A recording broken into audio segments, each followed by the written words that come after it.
नमस्कार, स्वागत है आपका आज के ताज़ा और बड़ी समाचारों में। तो आइए जानते हैं खबरों को एक एक करके।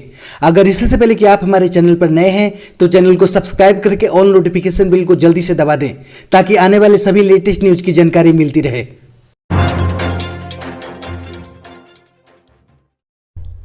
रिपब्लिक डे यानी 26 जनवरी को दूरदर्शन पर होगा गणतंत्र दिवस के कार्यक्रमों का लाइव प्रसारण। जी हां, आपको बता दें कि आज़ादी के 75 साल पूरे होने पर भारत आज़ादी का अमृत महोत्सव मना रहा है। ऐसे में इस साल गणतंत्र दिवस यानी 26 जनवरी पर दूरदर्शन न केवल बड़े पैमाने पर कवरेज कर रहा है बल्कि कई खास इंतजाम इस साल दूरदर्शन ने किए हैं, जिससे भारतीय वायुसेना के कर्तव्यों को दर्शकों को दिखाया जा सकेगा। भारत की आज़ादी के 75 वर्ष पूरे होने के उपलक्ष्य में 75 विमानों का विशाल बेड़ा करतब दिखाएगा, जिसकी लाइव कवरेज दूरदर्शन पर होगी। इस बार गणतंत्र दिवस समारोह की कवरेज के लिए 59 कैमरों और 160 से ज़्यादा कर्मचारी राष्ट्रपति भवन से लेकर इंडिया गेट पर राष्ट्रीय युद्ध स्मारक तक कार्यक्रमों को दूरदर्शन पर लाइव प्रसारण के लिए रखे गए हैं।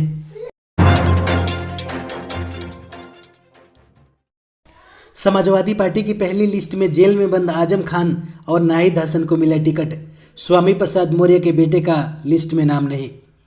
जी हां, आपको बता दें कि समाजवादी पार्टी ने उत्तर प्रदेश में 159 प्रत्याशियों की पहली लिस्ट जारी कर दी है। अखिलेश यादव मैनपुरी के करल से चुनाव लड़ेंगे, वहीं यशवंत नगर से शिवपाल यादव को उतारा गया है। इसके अलावा कई नाम चौंकाने वाले हैं। कई ऐसे नेताओं को टिकट दिया गया है जिन पर आपराधिक मामले चल रहे हैं। इनमें से रामपुर से आजम खान, कैराना से नाहिद हसन शामिल हैं। इनके अलावा आजम खान के बेटे को रामपुर स्वार से टिकट दिया गया है। कैराना से लड़ रहे नाहिद पलायन के केस में और आजम खान रंगदारी और जलसाजी के मामलों में जेल में बंद है। इसके बाद आपको बता दें कि भाजपा से सपा में शामिल हुए स्वामी प्रसाद मौर्य को बड़ा झटका लगा है। उनके बेटे उत्कर्ष मौर्य का नाम फाफा मौशीट पर नहीं है। माना जा रहा है कि मौर्य ने बेटे के टिकट के लिए ही सपा ज्वाइन की थी।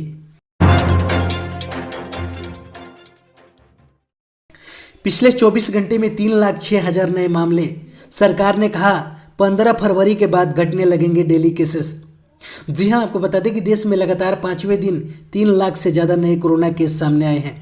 स्वास्थ्य मंत्रालय के मुताबिक 3,06,064 नए कोरोना संक्रमित मिले। इस दौरान 2,43,000 लोग ठीक हुए, जबकि 439 लोगों की मौत हुई है। हालांकि पिछले दिन के मुकाबले नए संक्रमितों के बीच 27,469 की कमी आई है, यानी 8.23% कम केस दर्ज किए गए हैं। इसी बीच सरकार ने कहा कि कोविड के रोजाना केसों में 15 फरवरी के बाद गिरावट आने लगेगी।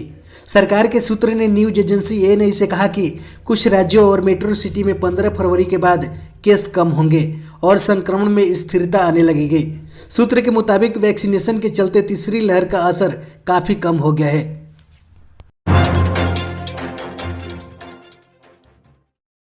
चुनाव आयोग ने जारी किए नए दिशा निर्देश।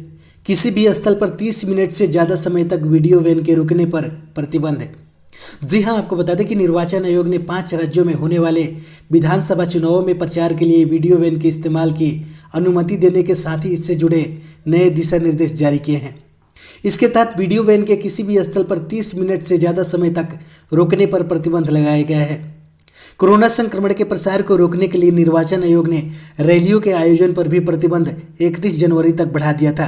हालांकि आयोग ने शनिवार को खुली जगहों पर कोरोना प्रोटोकॉल के पालन के साथ ही अधिकतम 500 दर्शकों की उपस्थिति में वीडियो वैन के जरिए प्रचार करने की अनुमति दी थी। आयोग ने आगाह किया था कि वीडियो वैन से लोगों को किसी तरह की असुविधा नहीं होनी चाहिए और सामान्य यातायात में कोई बाधा नहीं उत्पन्न होनी चाहिए। अगले 2 दिन तक कड़ाके की सर्दी। 8 राज्यों में 5 डिग्री तक गिरेगा पारा। शीतलहर के साथ ही बारिश और घने कोहरे के भी आसार। जी हां, आपको बता दें कि उत्तर पश्चिम और मध्य भारत में 2 दिन तक कड़ाके की सर्दी पड़ेगी। देश के 8 राज्यों में पारा 5 डिग्री तक गिरने के आसार हैं। मौसम विभाग के मुताबिक दिल्ली, पंजाब, हरियाणा, मध्य प्रदेश, उत्तर प्रदेश, राजस्थान, गुजरात में अगले 2 दिन तक मौसम बेहद गंभीर रहेगा। घने कोहरे, शीतलहर के अलावा कई हिस्सों में बारिश की भी आशंका जाहिर की गई है।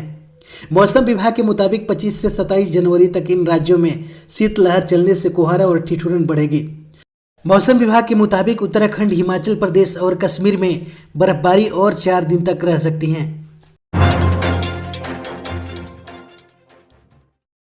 अभी भी आईसीयू में भर्ती है लता मंगेशकर। परिवार के करीबी ने दी हेल्थ की अपडेट।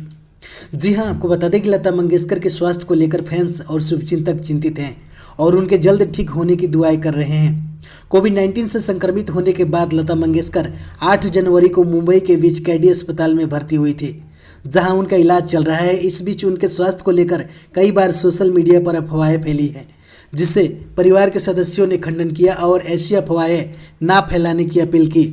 लता मंगेशकर के संबंध में ताज़ा जानकारी है कि वह पहले से ठीक है, लेकिन अभी भी आईसीयू में है।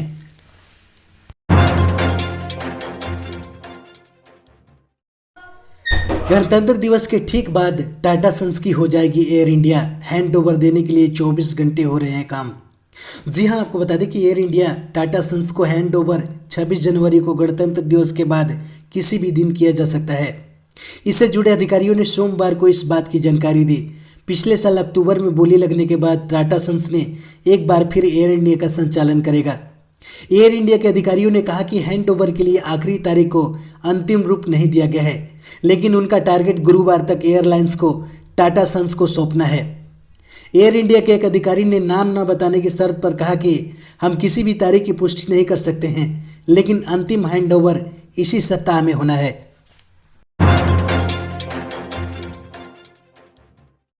शर्जील इमाम पर चलेगा देशद्रोह का केस। सीएए प्रोटेस्ट के दौरान दिए थे भड़काऊ भाषण।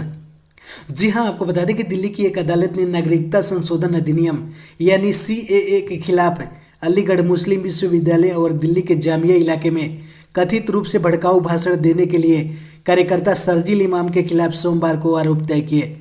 जिन कथित भड़काऊ भाषणों के लिए इमाम को गिरफ्तार किया गया था, वे 13 दिसंबर 2019 को जामिया मिलिया इस्लामिया में और 16 जनवरी 2020 को अलीगढ़ मुस्लिम विश्वविद्यालय में दिए थे।